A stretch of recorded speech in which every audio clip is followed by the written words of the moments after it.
Good morning, good afternoon, good evening, or as we like to say here at Shady Acres Woodshop, howdy. This is koa wood. A couple years ago, my granddaughter, Army First Lieutenant Miranda, was stationed in Hawaii, and she wanted to bring me something back, and she brought me back koa wood. And here's why it's interesting. She got this at a store, probably a gift type store in Hawaii there.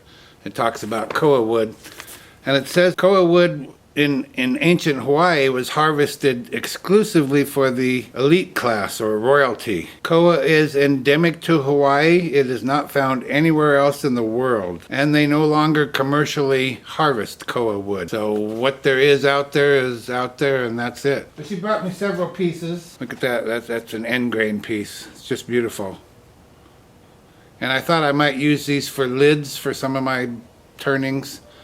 But you know, I guess I just don't do that many lids. Now the piece that I'm going to be using for today was thicker. It was this thick. And I resawed it and cut this off of it. So this is what it looks like with no finish on it. Apparently this wood has been finished. And this is the other side that has finish. And you can see I've drawn on there. I'm not going to tell you what this is. This is going to be another one of those little surprise videos. Some of you may have seen these. I never had in my life. Miranda showed me something on Amazon that she thought she would really like to have. And since it's Christmas time and since I haven't used this wood for anything else, I thought it might make a great gift for her. So I've drawn an outline of what I'm going to cut out on my bandsaw. You may be able to see that I've punched a hole in the center of both of those outlines. So I'm going to take this over to the drill press. I'm going to drill a hole, a 3/4 inch hole in this case, in the center of those, and I'm going to go to the bandsaw and cut these out, and then we're going to be doing some sanding. Just a non-turning project for today. Let's get going on it.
This jet lathe that I'm using is actually my third lathe. One I bought 45 years ago, 50 years ago, something like that.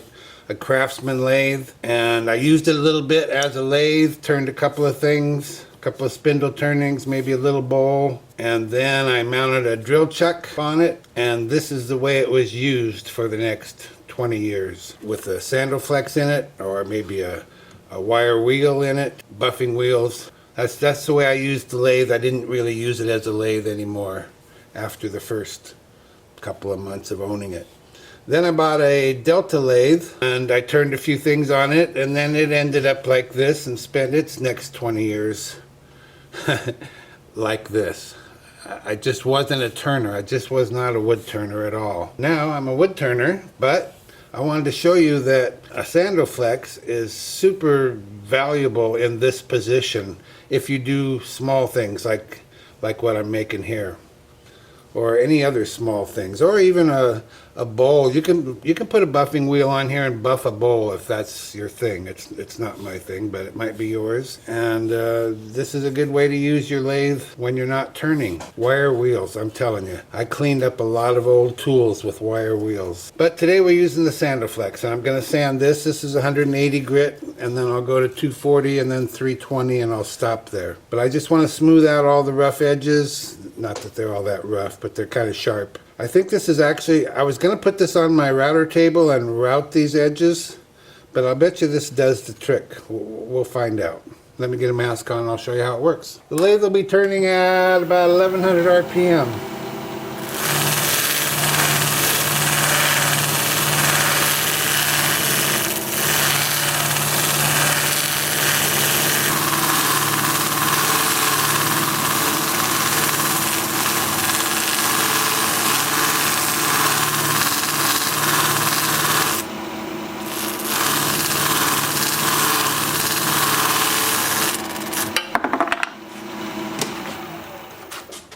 Once in a while it'll grab it out of your hand, all right.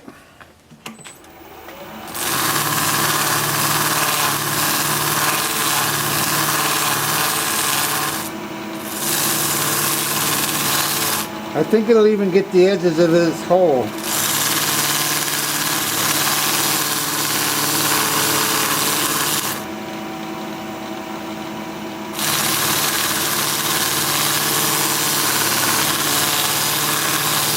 It's doing just that. It's rounding over that edge. Real nice. And that's with 180.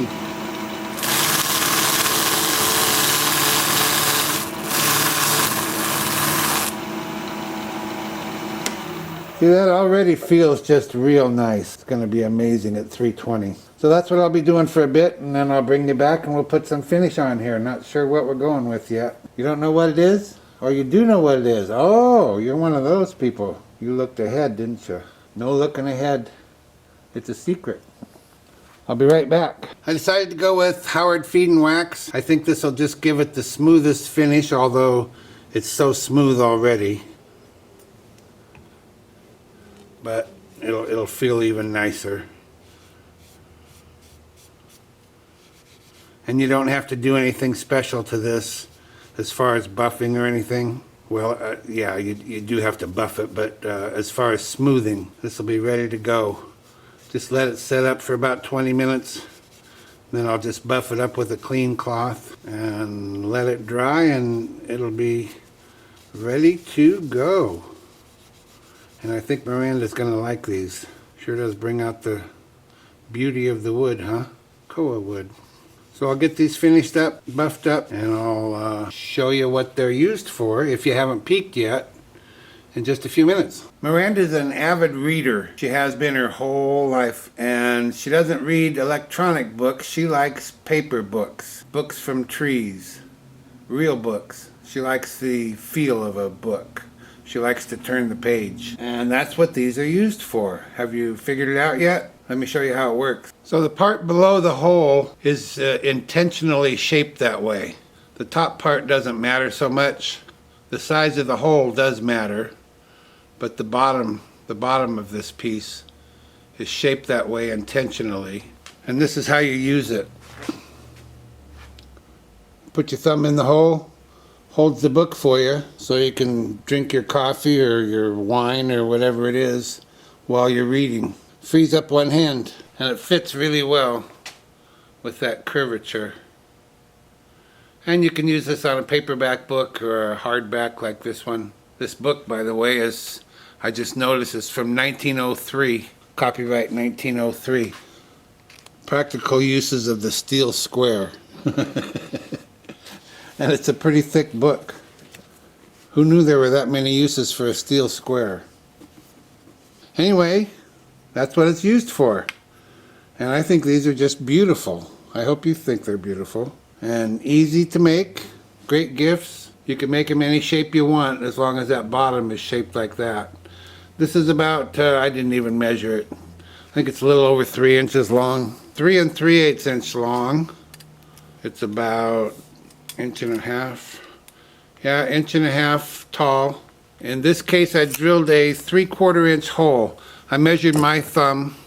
My thumb is 7/8 of an inch, and that's why it won't fit in there. You want it to fit in just past the knuckle, I think. It works the way I was showing you. It works, but I think it'd be more comfortable if your thumb went in there a little further. I figured Miranda has thinner thumbs than I do, so that's why I went with 7/8 or 3/4. And if it needs to be larger, I can drill it out larger. But I'll tell you what, that finish is superb. It feels so good. And I forgot how nicely feed and wax makes dark wood look. Shines a little bit more on darker wood than it does on a lighter colored wood too. Hope you like them. If you like this video, give me a thumbs up, would you? I'd appreciate that. If you're a subscriber, thank you so much for that. I truly appreciate it. If you're not a subscriber, you might consider becoming one. I plan to be putting out regular videos, about one a week, and I'd like to keep in touch. An easy way to subscribe is just click my picture you see there near the end of the video. Your comments are always welcome, and I love reading them. So for now, this is Phil, Shady Acres Woodshop, signing off.